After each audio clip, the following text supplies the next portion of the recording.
Hey, what's up, everybody? Welcome to tonight's Friday Night Football Frenzy. You know how we do it on Friday nights here at the Cowboys blog. Cat mode. Here we go, guys. I love it. I love this time of the week because we get to talk about Cowboys coming up here for the next game versus our divisional rival, the New York Giants. So Dallas Cowboys news brought to you by Cowboys blog. Appreciate everybody in the chat box. Shout out to everybody. We have a full packed show tonight. We have a lot of hot topics to cover, and we're going to get into it. Let's go over what we're going to talk about here. All right, here we go.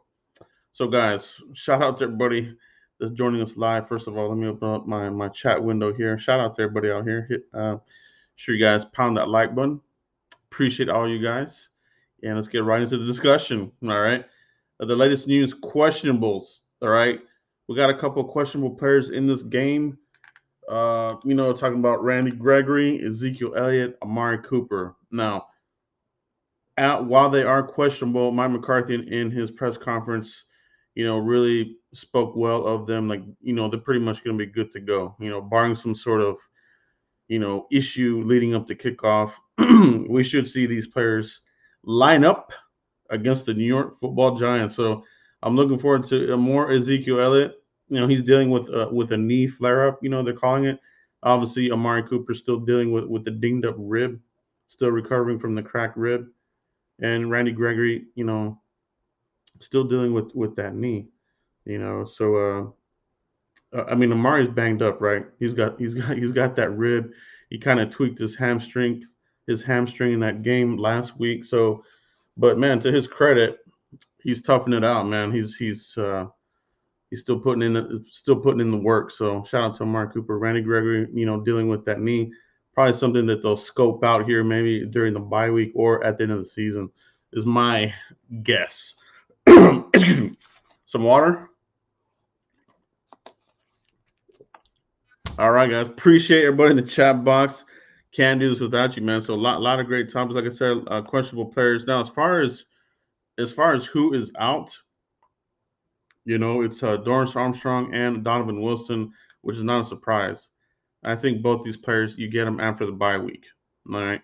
So more of the same. Inseki, I think he's questionable, but I doubt that he'll. I don't know if he'll even be on the 48 players. Carlos Watkins, questionable, limited practice throughout the week, but maybe he gets back in there. So I would like to see some more Carlos Watkins in the mix. I think that would be good. As far as the Giants, they have some significant injuries. All right. We're talking about Jabril Peppers. He's been ruled out. He's kind of their special teams ace, pretty good in punt returns, kickoffs, this sorts of things, and pretty decent safety as well. And wide receivers Sterling Shepard and Darius Slayton, they're both out, so they're going to count on Kadarius Toney and Galladay. So those two, Toney has the speed. Galladay, he's a pretty good player, so they still have some pretty good weapons, but they do have some of these other guys that really pose some issues with Slayton and Shepard, slot players and some of that can get you on the outside. So those are two big losses for them. You know what I mean? And Andrew Thomas, the left tackle, former first round pick, he's kind of dinged up. He's questionable, but he'll probably play. But he'll probably be banged up. So maybe you can get some mismatches there with Micah, Randy Gregory, Bradley Anae is back in the mix. The Annihilator. Let's go. Let's get it. Let's get some annihilations out there. All right. So I'm looking forward to that. I'm looking forward to my guy being out there again, full force. Bringing the pressure. Bringing the pressure indeed. Jason Renfro, appreciate you, bro. Appreciate you indeed. Shout out to everybody in the chat box. Appreciate everybody that's watching this on the replay as well. Make sure you pound that like button and subscribe if you haven't already, guys. Helps out the channel immensely. So appreciate you guys. Moving on to the next topic here. Number 71, Lyle Collins. Is he in shape? That's kind of been my big question mark was, what are you doing over the past 5 weeks? Right? Was he going to be in shape? Izzy Prado, appreciate you there. Appreciate you there. Appreciate you becoming a member. But yeah, so has he been in shape? We got a report today from Mike McCarthy in his press conference that he looks good. He looks in shape. Looks like he's been taking care of himself. So that's a thumbs up. Lyle Collins, thank you very much, bro. I had my concerns there, and for good reason. You know, the track record is kind of shaky there, but you like to hear that from Mike McCarthy. You know, and now you have a lot. You have a very viable swing tackle in Terrence Steele. If you know, once you bring along Terrence, Lyle Collins back into the mix, back into the starting lineup. I'm assuming, right? You have you have really good depth there with the swing tackle with Terrence Steele now. You know what I mean? So you feel good about that very much indeed. You know, Mike McCarthy spoke really well of Terrence Steele, and we've all seen it. You know, I've continued to say that I really have been surprised by the turnaround, and it's a good thing to have. So that's good news on the Lyle Collins front, bro. It's really good news that he's looking in shape and he's able to work out. So, you know, he did have a court date today, this evening. On as we're here live, I have not heard anything as far as did this get overruled? You know, he was fighting for the dismissal. You know, he's fighting for it. Haven't seen anything yet on it. Judge takes Lyle Collins' case under advisement. Let me see what this is. May it be available to play on Sunday, even if the Cowboys aren't ready to use him. Judge Amos Mazant has taken under advisement a request from Collins to issue a temporary restraining order blocking the ongoing 5-game suspension. Collins already missed 3 games. Let me see here. Even if Judge ends the suspension, Collins would likely not play Sunday versus the Giants. Clarence Hill. There's no plans to use Collins on Sunday if his remaining suspension is blocked. Okay, so looks like they're still looking into it. Doesn't look like it's going to be overruled. From what I just took a quick look peek here. So if anybody has any more issue there, any more info on it, let me know in the chat box or in the comments. But as of right now, 9 p.m. Central Time, haven't seen anything official as far as it being overruled. So he's already missed 3 games. So he's trying to fight the last 2 games. So why he's trying to fight this is because this suspension affects his money for next year. You know, it's gonna wipe out a pretty big chunk of his salary for next year. You know what I mean? So he's definitely trying to fight it.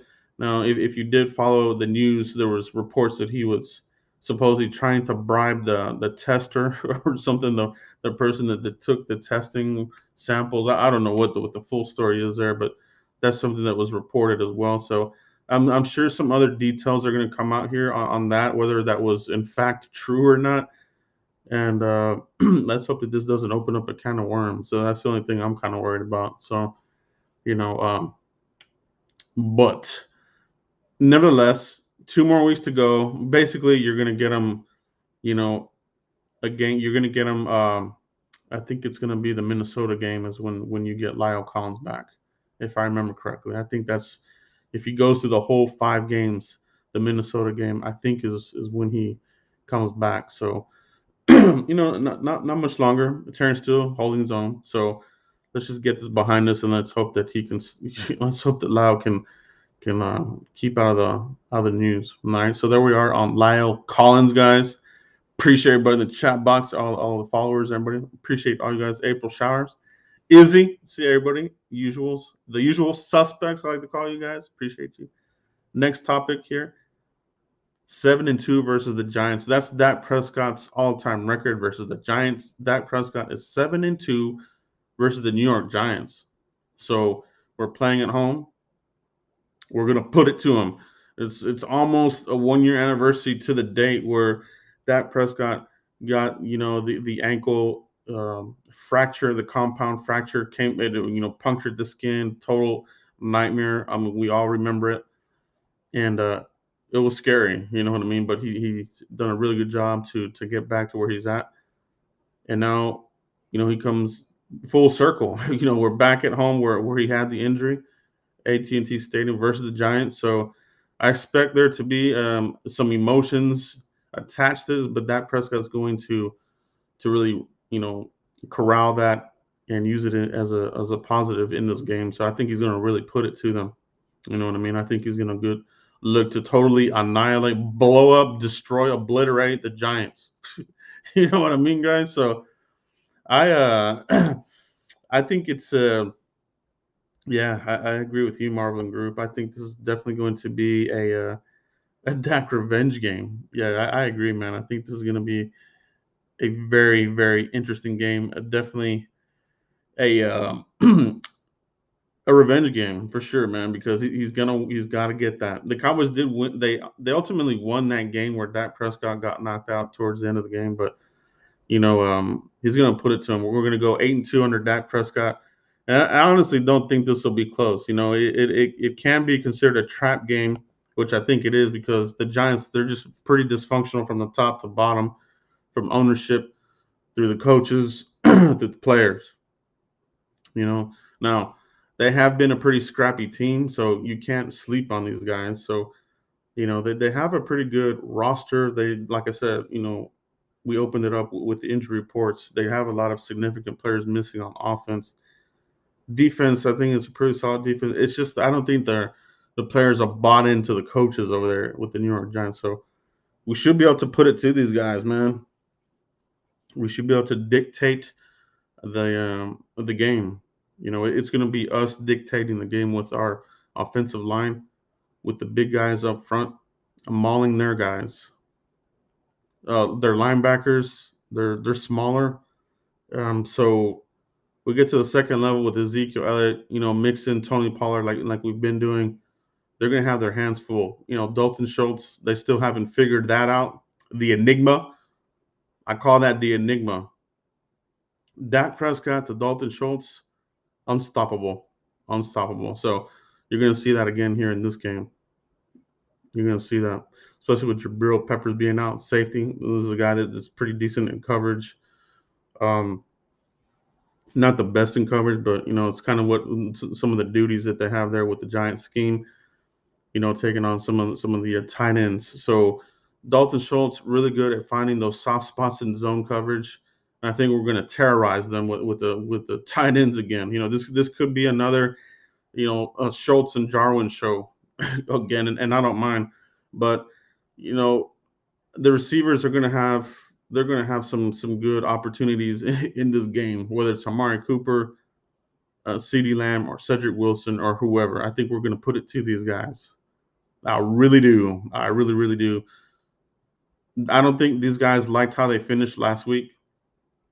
You saw some of the post interviews with Ezekiel Elliott, Dak, you know, um, Zach Martin, some of these guys on the beef, Michael Parsons. They really, a lot of them kind of reiterated the same thing that they wanted to.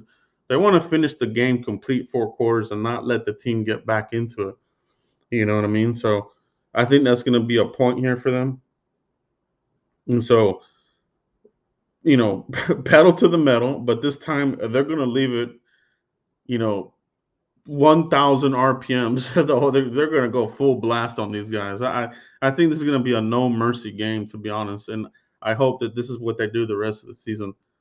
Just completely suffocate the opponent, run all over them, run up the points, you know, and force the turnovers. I think we're averaging like 2 turnovers per game, something crazy like that. Like I think we're number one in takeaways, and we're gonna have the opportunity to do that again because Daniel Jones, not the most accurate quarterback. He kind of lets the ball sail on him a little bit. Decision making is not that good, so he'll tend to force the ball into coverage. So I feel that.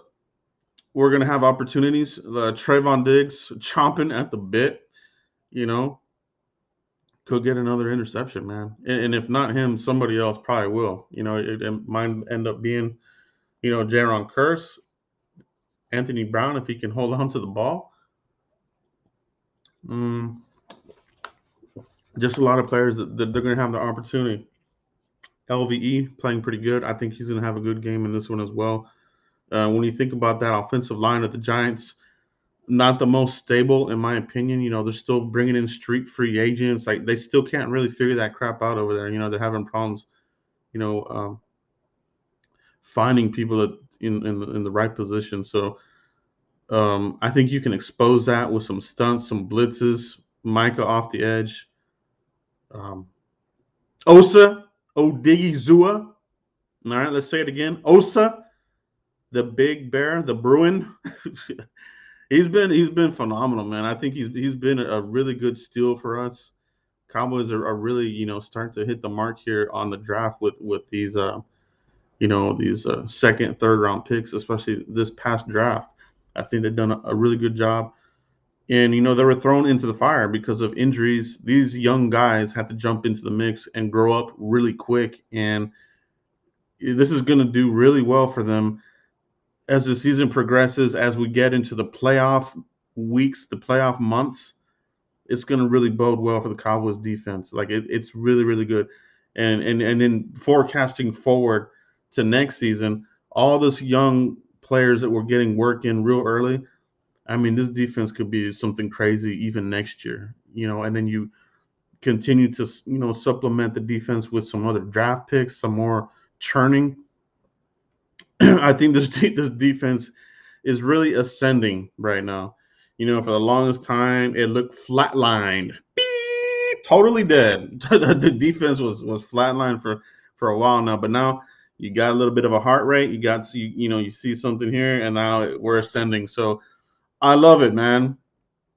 I love where the defense is going. So 7-2, Dak Prescott versus the Cowboys. I mean, versus the Giants. That's going to be 8-2 after this game.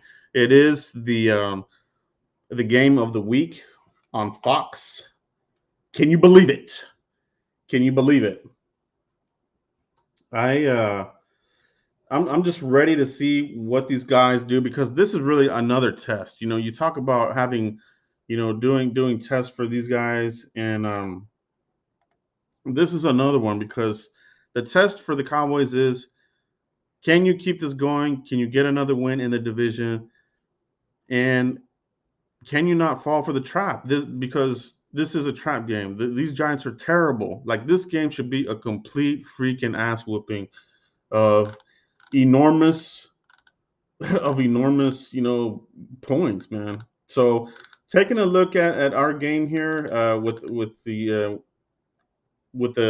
Giants, obviously we're getting Joe Buck, Troy Aikman, and Aaron Andrews. They're going to be calling the game. So Joe Buck, we know how we feel about him. Troy Aikman, some people consider him a hater. Honestly, I don't have a problem with Aikman. I mean, he tells it how it is, and I know it offends. It does offend a lot of fans. I mean, sometimes he even annoys me. And Troy Aikman is really one of my favorites, man. One of my favorites. I love Troy Aikman for forever, but as an analyst for the Cowboys, I think I prefer Romo.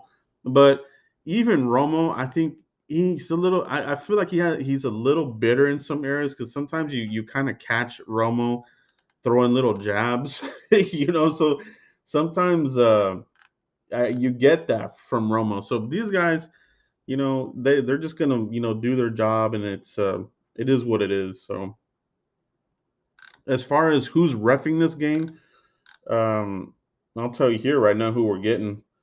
So we're talking on the 10th, we're getting the John Hussey crew. Okay, off the top of my head, off the jump, I'm not very familiar with the John Hussey referee crew, so I don't know if they're like Boger. I mean, we survived the Jerome Burgo, so if you can get through Boger's crew the rest of the year, you should be okay. So I think we came out of that game okay with Jerome Boger. God, I can't stand that guy. I can't even say his name correctly. But we get John Hussey. So appreciate that, everybody. So good game coming up. Lots to look in this game. Defense, especially, can they keep it going? Can you sustain this defensive onslaught? You know what I mean? Can you keep smothering? Can you keep getting these guys off a third down, forcing turnovers, and this sort of thing? Special teams, I think, is still an area that you can improve on. I still don't really like John Fossil. I think this is an area that you might consider overhauling in the off season. And to be quite honest, all right, guys, how's everybody doing in the chat box?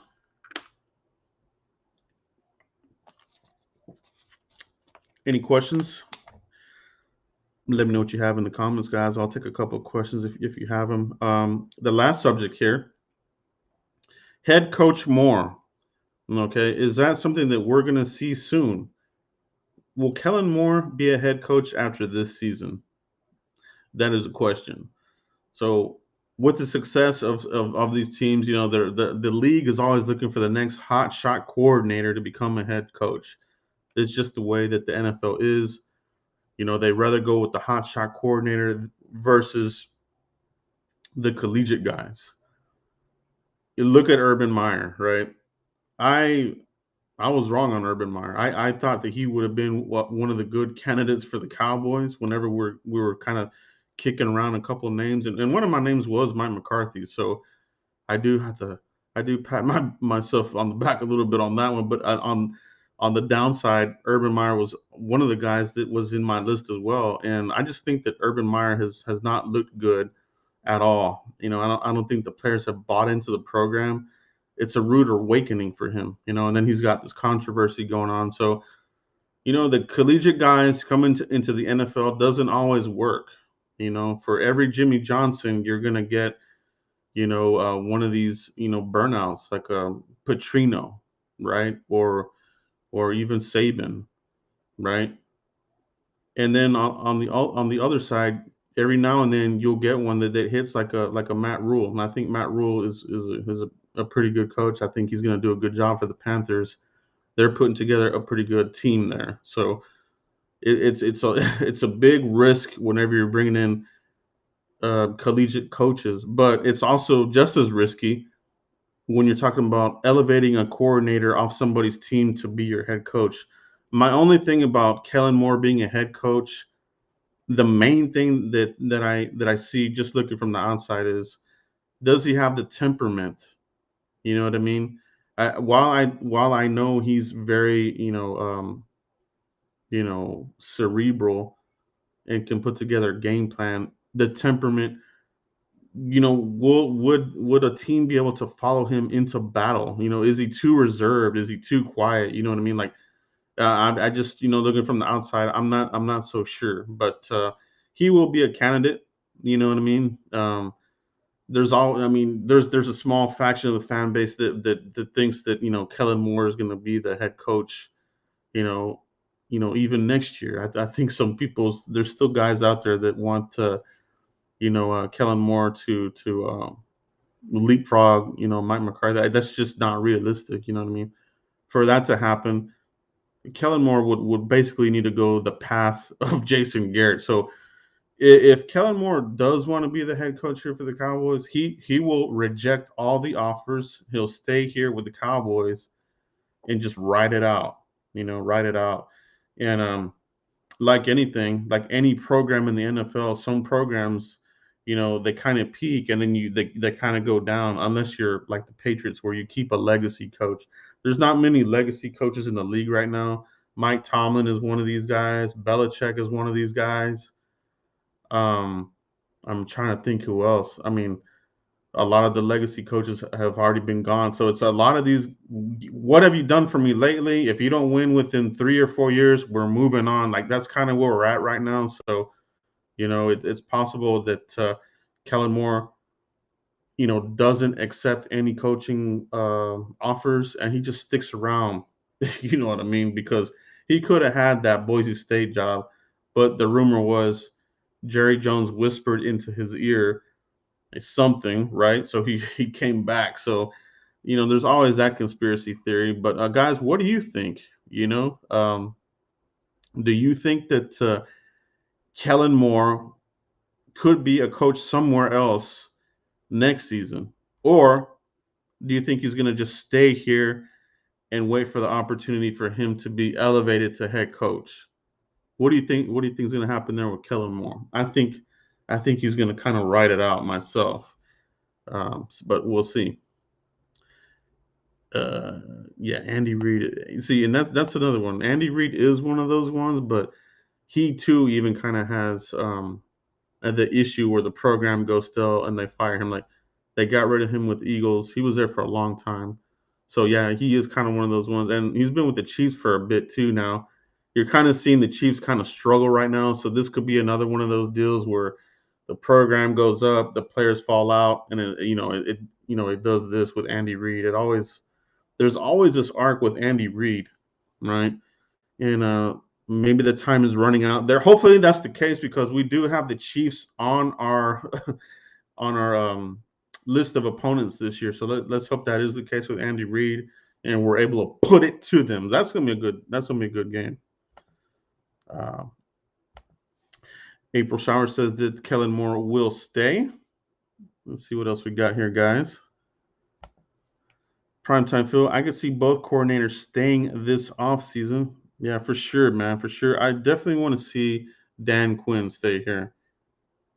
And if what he says is true, he'd rather be a defensive coordinator. So if that's really true, what he's saying, but at the end of the day, money kind of talks. So we'll see. But I want to keep both of those guys. To be honest, yeah, that's a good one there. Somebody said Pete Carroll was one. That's a good legacy coach there. He's been there for a long time. Good program too. Izzy Prado with a question here. Joe, does Trevon Diggs end up with 10 interceptions on the year, or does Diggs end up with 3 more pick sixes? 3 more pick sixes? Yeah, that would be crazy. I don't know if that'll happen. Now, can he get 10? I think that's very possible. My bold prediction, before the season was 5 interceptions. He's already hit that mark. Can he keep it going? I do think that he can. I do think that he can. Why does this thing say my battery's running low? Hold on, guys. Having battery issues here. If I die, it's because the battery died. So having a battery charging issue here. Let me make sure we got everything plugged in. All right, guys. I'm on 7% battery. So we're getting kind of towards the end of the show. So let me see what else we got here. If I do get cut off here because of the power of my laptop, I do apologize. Let me see what we have here. BT Snags, do we know what happened with Considine in this case? So what we know right now is the judge has taken the case under advisement. So, it really doesn't mean anything, really. So it's more of dragging the feet is really what it is. They're dragging the feet. And this is why I say they don't win. The Cowboys, they're going up. Lyle Collins, Ezekiel, when they go up against the system, it's a rigged system. All right. They don't understand the power of Commissioner Goodell and the henchmen. It's an uphill battle. I know it's for 2 games, but nothing came from it from what I saw right now, unless that changes after later tonight. But they've taken it under advisement, but that doesn't mean anything as far as him being able to play on Sunday. Um, so that's where we're at there. Lucio, let me see here. Just pay more top head coach money so he can stay as offensive coordinator. Yeah, I think you'll see him get a pay raise, right? Another pay raise. I think you just got to keep giving him raises because they did give him a raise to come back, to get him away from Boise State. So that's going to have to keep going up, and you probably have to increase McCarthy's money as well, probably. Kellen passing his alma mater, so I think he'll be here for a while. That's a good point too, right? That is a good point. I mean, that job was given to him. They gave him that job on a platter, and he said, no, to turn that down, something's got to be up, right? Something's got to be up there. Mario Flores, more as a head coach is tough for me. Head coaches need to be a leader of men, and I haven't seen him actually do that. Being a good play caller is great, but can you lead men past hell? I don't know if Moore can. That's exactly what I say, right? From looking on the outside, I just don't know if he has that temperament. Exactly what you're saying there, Mario. Like, does he have that ability to to gather the defense and offense and buy into his program, whatever it is. You know what I mean? So not every coordinator is cut out to be a good head coach. So Cowboys need to be careful with that, because it kind of happened with them with Garrett. You know what I mean? Garrett had some prolific offenses with Wade Phillips. He got the job. Had a couple of decent seasons along the way, but more average than what we wanted, and we didn't get to the championship game. You know, so you do gotta be careful with that. Excuse me, COVID. So you gotta be careful with that. You gotta be careful with that. Nick Puente, what's up, man? Hola, Joe. Just making it in. Appreciate you. Appreciate you, Nick. Appreciate you. Appreciate you, man. We covered a lot of stuff here, guys. And I do appreciate everybody catching up with us on this Cowboys blog, football, frenzy Friday night. But guys, I think we covered all the subjects here. Appreciate everybody that stopped by. We want to keep this about 30 minutes so you can catch this on the replay if you want. And I appreciate everybody that tuned in tonight with the questions and everything here. And yeah, Dan the Man Cunningham, I agree with you 100,000%. He is that. He is that. This staff isn't going anywhere.